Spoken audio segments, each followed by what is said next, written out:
Well, thank you again for doing this interview with me, and hopefully it will won't challenge you too much. All right. So hopefully this will be a nice softball toss for you. How did you get the idea for free tech for teachers?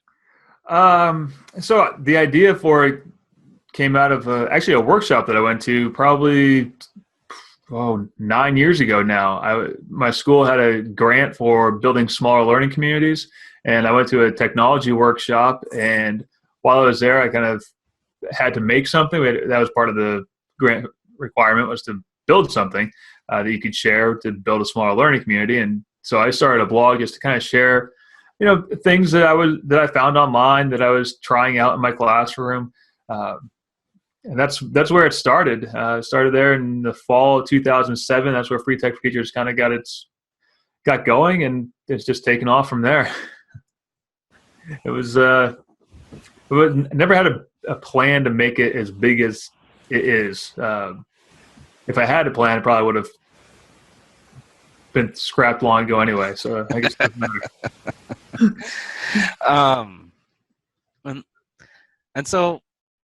And like you mentioned, that it just started as a project. How has the vision for Free Tech for Teachers changed over those years?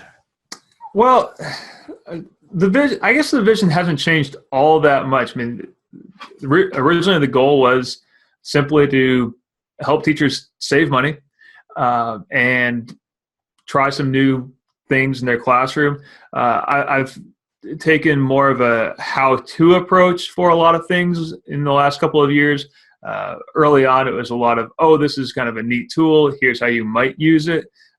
And over the last couple of years, I've really focused more on the developing tutorial videos, developing PDFs and handouts and things like that really go a lot further than just being shared on social media or being shared on Pinterest or that sort of thing, and really trying to give teachers things that they can say, I found this great handout. Let me print it out and give it to the members of my department. And so I've kind of taken that approach in the last couple of years, which is why you actually see fewer blog posts on my blog in the last couple of years than in previous years. I think in 2011 or 12, I wrote something like 1,500 blog posts, which was a lot. And now it's down to about 1,200 blog posts a year. And that's because it takes more time to do tutorials and how to videos and things like that. So that's kind of how the vision has shifted a little bit. But it's really the same vision I've had all along, which is just helping teachers use stuff in their classrooms that doesn't cost anything or doesn't cost much. Let's see here. How would you describe educators' relationship to technology compared to when you started doing the Free Tech for Teachers to now? So, it's been 9 years of blogging, and it's been longer than that I've actually been using technology in my classroom. And I think one of the shifts that I've seen in the, let's just say 10 years for the sake of round numbers, one of the shifts that I've really seen is that teachers aren't as kind of overwhelmed or intimidated by the technology. And I think to go along with that, a more important shift is that I'm seeing fewer teachers who feel intimidated by the fact that their students know more than they do. And I think that's really an important shift that's happening and needs to continue to happen. 10 years ago, I would talk to teachers who would say, I can't do this. I can't use my laptop in the classroom because the kids will be doing X, Y, or Z, and I don't know what they're doing. And so in the last 10 years, I've seen that shift slowly change so that teachers are saying, you know what, the kids do know a lot about this technology, so why don't we let them show us? So that's probably the more important shift that I've seen over the last 10 years. And I guess I'll add to that with that shift comes kind of a new expectation in classrooms that the teachers will be willing to try more things, and that comes from more of an administrative standpoint, that expectation is there now that teachers are willing to try to use more technology in the classroom. And I think, without the leadership getting on board, you're not going to get the teachers on board to try new things, because there are some teachers who aren't going to do anything until it shows up on your assessment of whether or not you're a good teacher or not. I agree with that one full-heartedly.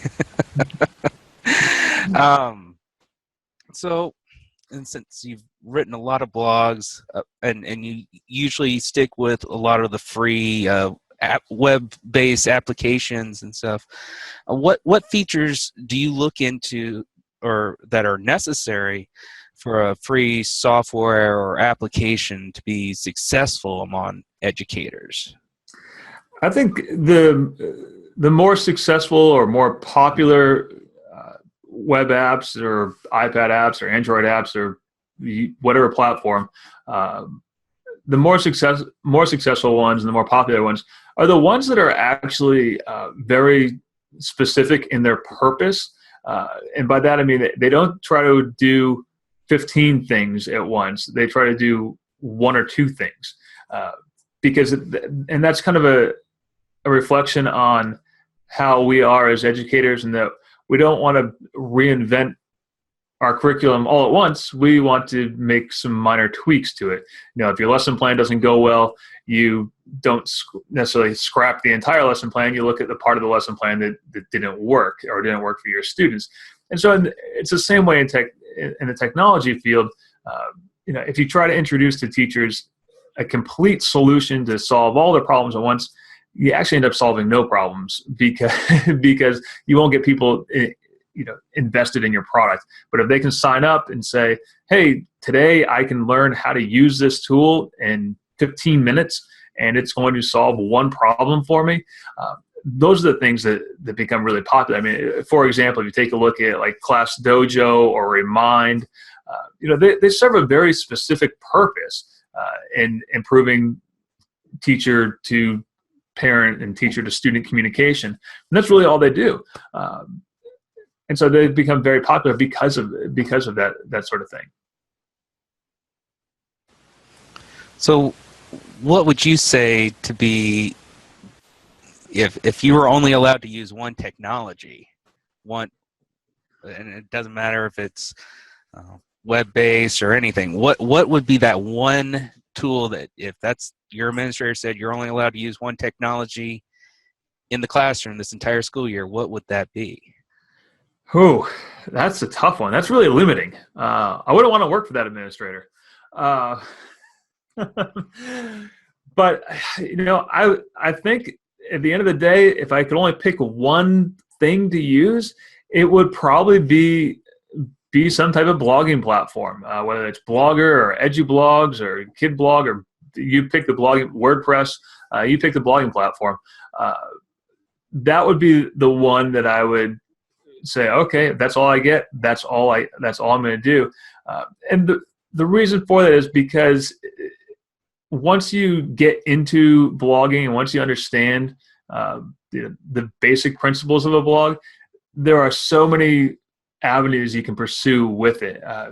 My first blogs with students were very one-dimensional, in that I was simply just trying to post some assignments for my students and their parents to look at. And it just kind of evolved from there when we realized, oh, now I can invite students to comment on things. And so I could extend my classroom conversation. And then when we added in a calendar of events and so you can kind of start with that really simple purpose and then expand it as you and your students parents kind of grow together. Well done. Thanks.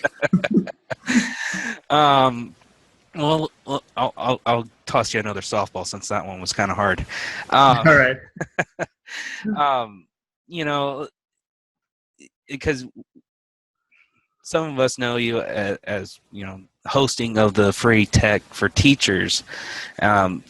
What's some information about before that. What has your professional background's been like before the whole before this blogging? Yeah. So my professional background, I actually worked for FedEx Ground for a handful of years. And in my time there, I was a trainer. Actually, it was the last position I held at FedEx Ground before I left. So I trained new employees in a bunch of different areas of the company, and that's kind of where I got the itch to try teaching, to try doing something else. And so after leaving FedEx, I got into education and was a social studies teacher for about 9 years. I also taught language arts, and I worked in the special ed department a little bit as well. So that was kind of my background in education, and I still working with a lot of pre-service teachers or undergraduates who want to become teachers. I've had the opportunity to work at a handful of different universities on a guest lecturer basis, I guess you would call it. And so that's been fun. I would like to at some point get back into the classroom full time at the high school level, because particularly in special ed, because that's where I had the most fun. Actually, it was working with special education students, but it was the most fun I had.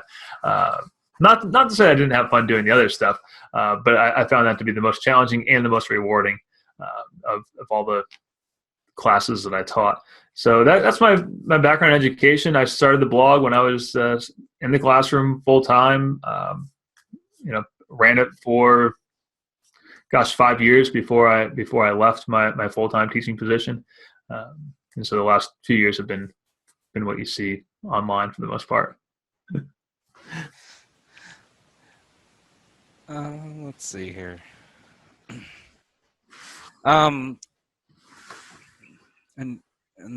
going back to your blogs and everything, do you try out the software and application and or equipment before ever writing any of those articles, or is it just mostly, oh, I see this and I'm just going to write something up? No, it's everything that I write about, I try in some capacity. And my dogs have a lot of fake accounts on things. When I need the student perspective of a tool, I'll sign myself up as the teacher and I'll sign them in as a student. There's a lot of trial and error because besides writing about this stuff, I often do workshops on a lot of these things, and you want to look like you've used it before and you know what you're doing. And really, that's my job, is to help teachers save a lot of time, because people don't have enough time in the day to try out as many things as I try out in the course of a day. For every 4 blog posts you see appear on my blog, there might be 15 or 20 things that I rejected that I just thought, I don't quite see the purpose of this, or I don't quite see how a teacher will use it. And sometimes I miss on that. Sometimes I think that something's not going to be popular and not going to be a great tool, and it turns out I'm completely wrong. And sometimes I think something is going to be great, and likewise it's not. So but for the most part, I'm usually pretty good at judging those things. I'll say the last one that I misjudged was Breakout EDU. In fact, I was just tweeting about this morning. My first experience with it was not very positive, and a lot of that was kind of just personal reflection on me, and I didn't quite understand the purpose of the game and how it fit into education, and so I kind of I tried it, didn't like it, didn't have a good experience with it, and turns out now almost a year later that people love it. There's 6,000 people on their Facebook community who are talking about it all the time. And so that's one that I missed on. But other times there are things that I try, and they do take off. Padlet, for example, is one that I've been blogging about for years. First time I saw it, I thought this is going to be great, and it's proven to be a winner for the last it's 2016. I think I started using it in 2009. It's been a great tool all along.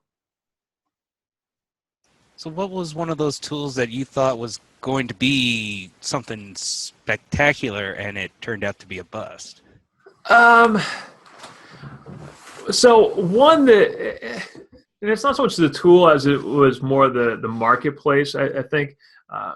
So a few years back, there was augmented reality became kind of a trendy topic. If you were at ISTE or you were at any conference, you'd see people talking about augmented reality, and the Erasmus app came out, and people really loved it, and I thought it would really take off in education. And the problem is that while it's really cool and you can do some neat things with it, the setup process took a while to really get the full benefit out of it. I just kind of underestimated how much time it would take to really get the full benefit out of it. So that was one, and that's not to say that the tool isn't good, because it is good. I just think that because of the setup involved in getting the maximum benefit from it, that not as many teachers grabbed onto it the way that I thought they might. So, I will add one other one to this, which really wasn't actually. This was a prediction that I'm quite proud of that actually turned out to be true. So when iBooks Author came out, Apple pushed it as being this great solution where teachers wouldn't have to have textbooks anymore, and they can make their own textbooks and whatnot. And from the get-go, I thought it's kind of limiting, because it's based on having a MacBook computer. It's very proprietary software, so it's not open. And the schools that tried it or have tried it, some have done really well with it, but it just hasn't gotten that adoption because of how closed an ecosystem it was. And so I think that's a lesson for any company trying to introduce a new product in the marketplace. Now, a company like Apple or Google, they have billions of dollars in their coffers, and they can afford to lose money on a product like that, or sink time and money into it and not have it be adapted. But if you're a small startup company trying to get the ed tech space, I think really being as open as possible is going to go a long way. And by being open, not necessarily being open source, but being open across all platforms. Yes, I do love those apps that are available through all platforms. How do you feel about the use of social media in education? I love it.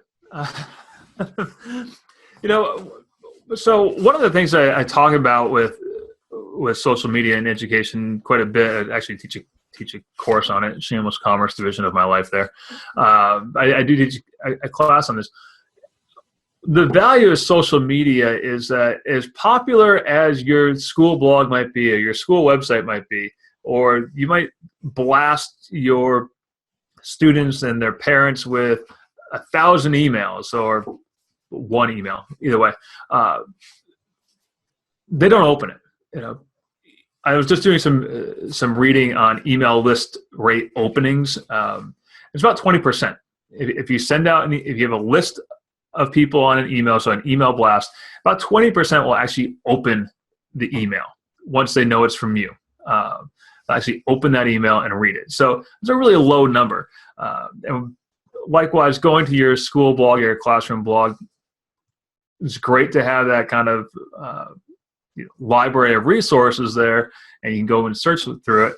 But you're not going to get people visiting it on a regular course of habit. So that's where social media comes in, because students are on Snapchat and they're on Twitter and they're on Instagram. And so you can post a little reminder there, or post a note or a challenge on Instagram. I've seen a bunch of teachers who will post an Instagram challenge, which I think is really cool. Hey, follow the school Instagram account or the classroom Instagram account, and you might find a little bonus points challenge, things like that. Parents are on Facebook. Students aren't really on Facebook anymore, but parents are on Facebook. So why not create a Facebook page or a Facebook community for your school or your classroom that you moderate, so that you can increase your odds of getting that information out there. Now, all that said, not every parent, not every student's on social media, so you do have to augment it a bit with, maybe that email. There are some people, there are 20% that want email. So send out that email, or send out a text message. Text message open rates are very high. Somewhere in the 90% range of text messages get open. So that's a very high number, and they also get open very quickly. I mean, if you want to prove this to yourself or prove this to anyone else, send a text message and try to ignore it for 20 minutes. It's really hard to do. It's really hard to not look at a text message, which is why my phone is not up here in my office. Yes, my phone is kind of off to the side over there. I wish I kind of put it in a door or something for them, because it's just popping up all the time because of notifications of emails or. Yeah, I turn off all my notifications. So with your blog, what sort of feedback do you get from it, from teachers and from, of course, the company that you review, or maybe you haven't reviewed? Mm-hmm. Well, let's start with the teachers. So for the most part, feedback on a blog goes one of two ways. Either they love you or they hate you. And I get very few hate emails. Every once in a while I'll get something. But no, usually what I get in terms of feedback is, thanks for your advice, your tips. I have a question for you about some specific situation in my school or in my life or whatever. And so I'll reply to those. The other kind of email that I'll get is, hey, thanks for that blog post. Thanks for the information. Have you looked at tool X, Y, or Z? And so that's the other kind of feedback that I tend to get from teachers and from readers. Now, from companies, that's a whole nother story. I get bombarded with press releases from companies. I would say every morning I'll wake up, and I think every press release person goes to the same college program, because they all send their emails between 4 a.m. and 8 a.m. So when I finally do open my email, they're all from the same time period, and almost every one of them says, hey, check out our new game-changing, classroom revolutionizing widget. And very few of them are actually game-changing and classroom revolutionizing, or whatever buzzword you want to use. So I get a lot of those, and for every one of those emails that I get that's useful, I probably have 7 to 10 that are useless, that don't even get opened, because I can just tell, for example, if someone sends me an email that says, "Dear editor," I just hit delete before I even get any further, because they clearly don't even know what the blog is about, because my name's on the masthead. And if you can't figure out that my name is Richard, that's a giveaway that your product's probably not very good. I don't want to do business with a company whose product is who can't find my name. So there's that. There's the other kind of feedback I get of please add us to your list of resources about da da da da, and and I'll go and check it out. And if I like it, yeah, I'll add it to my list of resources. And if I don't like it, I don't add it to my list. And when I don't add something to my list, sometimes I get a lot of follow-up emails like, "Hey, did you get my email? Did you see that?" And I'll usually write back and I'll say something like, "I tried it out. I just don't think it's a great solution at this point." And I usually leave it at that. So that's the type of feedback that I generally get.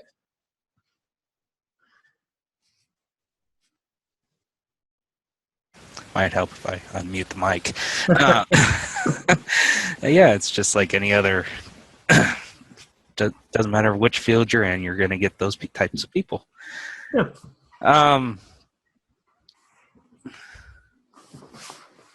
What do you think is the majority of the makeup of your blog? Like, if you divided it out with our different education levels, with elementary, middle, high school, and college?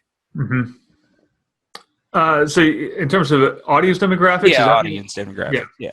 So audience demographics, I can actually drill down pretty well using Google Analytics. So for the most part, the audience is primarily K-12 educators, and of that, the majority that read my blog are middle school and high school, and I think that's more a reflection on me being 7 to 12 educator and not an elementary school educator.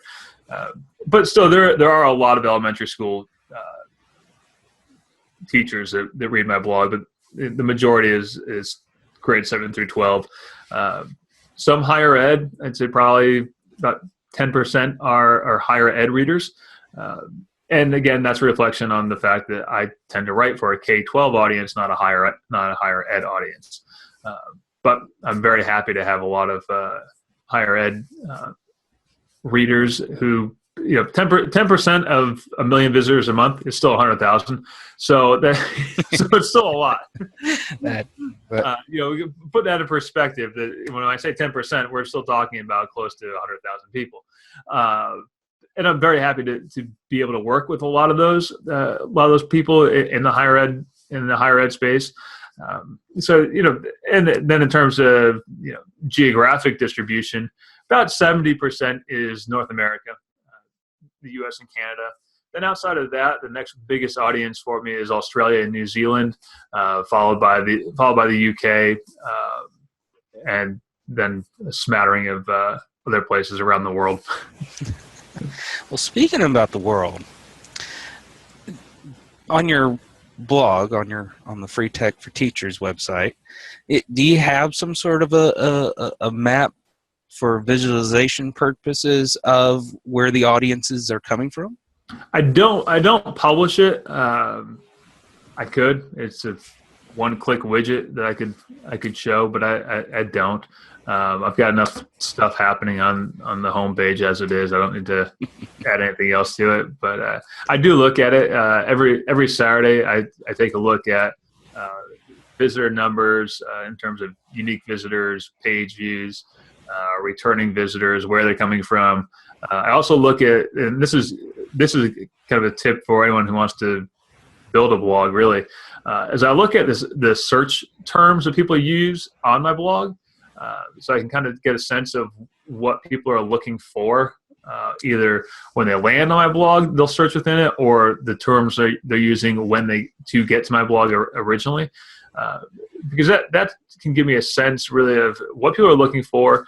It gives me a little bit of sense of kind of trending topics, and by trending, I mean not necessarily the bleeding edge 5 to 10% of educators who you find super active on social media. I'm talking about the teacher who has just been told, I need to use more technology in my classroom, or has the idea that they need to use more technology in their classroom. What are they Googling and then ending up on my page? Or what are they searching for once they get to my site? Maybe someone said to them, and this happens quite a bit actually, someone will do a workshop, or they'll do some PD at their school, and they'll say, you should go check out Free Tech for Teachers so you can find some more stuff for yourself. And so it's really good to find what the average teacher is looking for, as opposed to that bleeding edge, that's super active in social media, that's on EdChat, that's on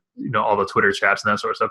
Those people are going to find their stuff in other places. They're going to find it through social media. They're going to find it by going to conferences. I'm really concerned with the teachers who are not going to every conference, who are not on social media all the time, who are really just kind of trying to get through and use as much technology as they can without being too overwhelmed. And that's really where kind of been my focus on the blog, is to be practical and simple, and not do a whole lot of theoretical pie in the sky stuff. Not that there's anything wrong with that. I mean, if you want to do theoretical pie in the sky stuff, that's great. Will Richardson's a great person to read for that sort of thing, or Gary Steger, you can read their sort of stuff, or Angela Myers, great stuff, just not the same focus that I have. Which kind of leads, since you mentioned those authors, is there any plans in the future for you to write a textbook on instructional technology in the classroom, or? I have been asked no less than a half dozen times to write a book by various publishers. It's one of those things that I would like to do at some point. I simply haven't had the time to do that because, in part, because I got to keep the blog running. Keeping the blog running and adding content to the blog, that's a full-time job. That's a full-time daily job, and to then add in writing a book on top of that would be, just more than I can really take on at this time. And it's also part of I do the math in my head of, if I were to not offer webinars in the evening, for example, every month I do at least one or two evening webinar series for teachers to get professional development points and credit and whatnot. And that takes up a lot of time. That's it's a few hours every evening. Not every evening, but a few hours in the evening, a couple of times a week. So it's just a time management thing that I haven't gotten to. I've published a bunch of like PDF handouts and stuff like that, and quite honestly, I'm happy to do that. And I realize that with a paper book, there comes you can sign the book and send it to somebody, but you don't make any money from doing that either. So I don't know. Someday, yes, maybe, but right now, it's not on the horizon. Well, also. There must be, and this may be too personal, so hopefully it's not. Your blog, it must be in some way a self-sustaining financially for you. Yep. To be able to spend majority of your day doing the blogs. So could you not give out all your secrets, but like how can you have a living based on a blog? Yeah, that's a good question. I get that question a lot. Actually, teach a class. I've taught some classes on this, and I'll give you the 5-minute rundown of it here. So the first thing to consider is that in terms of my overhead and expenses, they're very low. So I've had people who live in Chicago, New York, in very expensive places. Say, how do you do it? And I'll point out, well, my cost of living is really low. I live in Woodstock, Maine. I live in a nice house, but the same house in Boston, 3 hours down the road, or in New York would be 4 or 5 times the amount. So my cost of living is really low. I don't have any debt. I'll get into the Dave Ramsey field here. I don't have any debt, therefore I don't have a whole lot of expenses every month. I don't have any dependents to speak of other than my dogs at this moment. That's going to change in the next couple of months. So on that front, my expenses are really low, and part of that is because I was when I was teaching full time, my last year, and I was on the 10th step of the pay scale, my salary was only $36,000. So it was low to begin with. So I didn't, I learned to get by. Now that said, the blog itself, advertising revenue could sustain me. It'd be a thin margin. It'd be a struggle. I wouldn't recommend doing it that way if you want to do it. But the blog is a vehicle for everything else that I do. It's the vehicle for the workshops I do at schools. It's the vehicle for getting keynote engagements. It's the vehicle for advertising the webinars that I do throughout the school year. So really, it's kind of a hodgepodge of different areas to get to put together a living. But the big thing is, by consistently creating content and creating useful and valuable content, it becomes its own kind of self-fulfilling marketing vehicle where people then invite you to do other stuff. People always want to know how much money do you make. I make about as much as a middle school principal would make here in Maine. So it's not getting rich at this. If I knew how to get rich, I probably wouldn't be doing this right now. But blogging is not a glamorous lifestyle of the rich and famous. But it's fun. Excellent. And of course, one of your highlights is that you are the Tech and Learning Magazine's one of the peoples to watch. How do you stay fresh in your field? A lot of reading. A lot of my day is consumed by reading. And reading blogs is part of it. Reading things in Google Scholar. For example, I'm on a panel at ISTE regarding virtual reality in education, which people tend to think of being this new topic. Virtual reality being this new topic.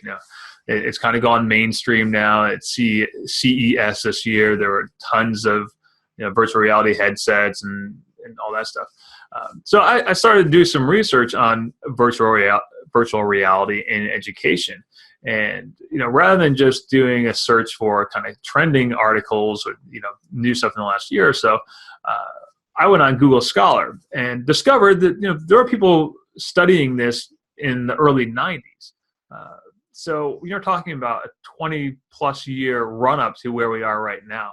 And I think it's really important to kind of know the history of educational technology to really understand where it's going. This is my history teacher perspective on life. But you do have to kind of look back and see, oh, wow, there was someone talking about this 20-plus years ago. The difference now is that because of social media, because of the internet, when something gets momentum, that momentum builds much faster than it would have 25 years ago or 20 years ago when we were all sticking AOL discs into our 56K modems. That's the big change. And I have to credit one of the people who has kind of influenced my thinking on this topic of watching trends and looking back at the history of things is Gary Steger. Gary's probably been at this longer than most people in education in the education technology field have been. He was writing about some of this stuff in the 1980s. And he always credits Seymour Papert as being his big influence, and he was writing about this stuff in the 60s and 70s. So you kind of have to, follow the trend for the long term, and not necessarily the, what's in front of our faces this year.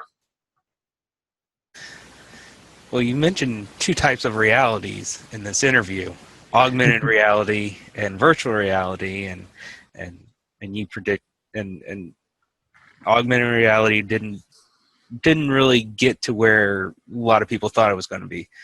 It's still good. It's just got a longer ramp than anticipated, I think.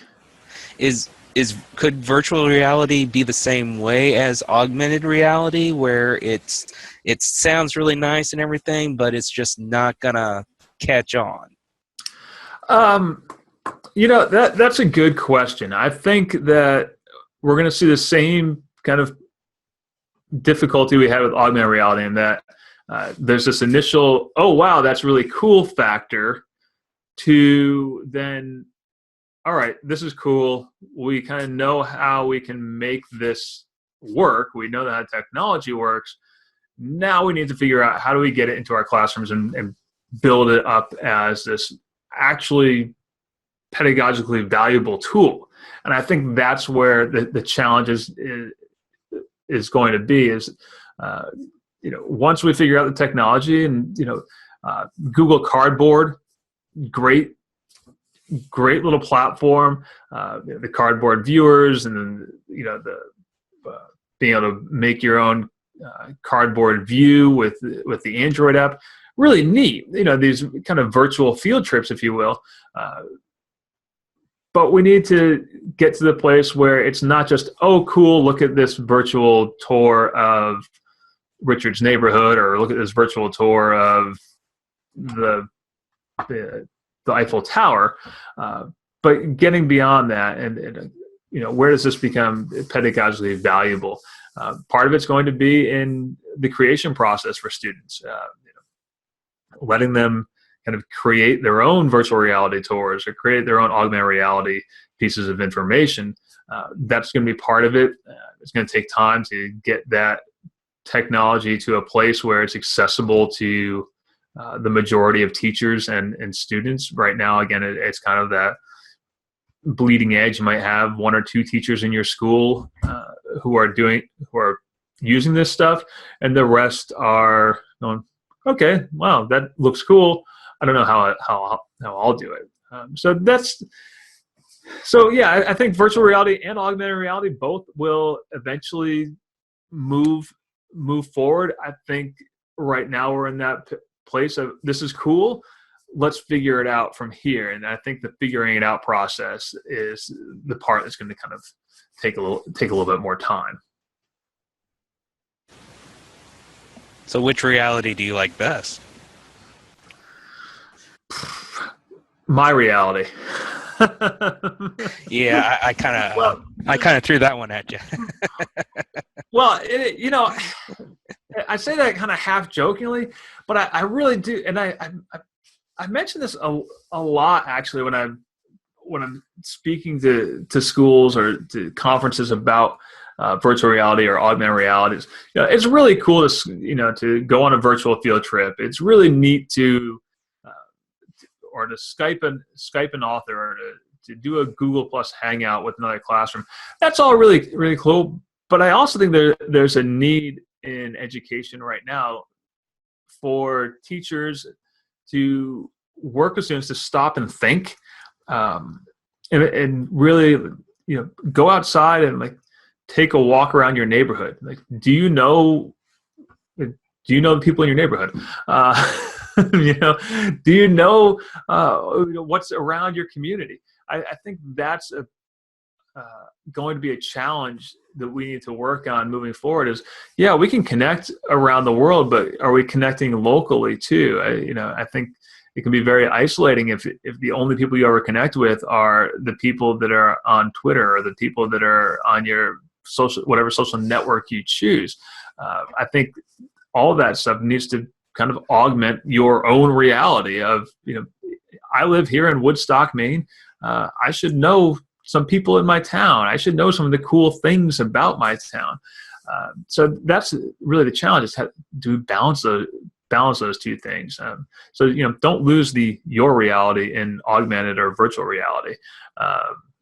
So I guess that's my way of dodging the question, but that's really how I feel about it.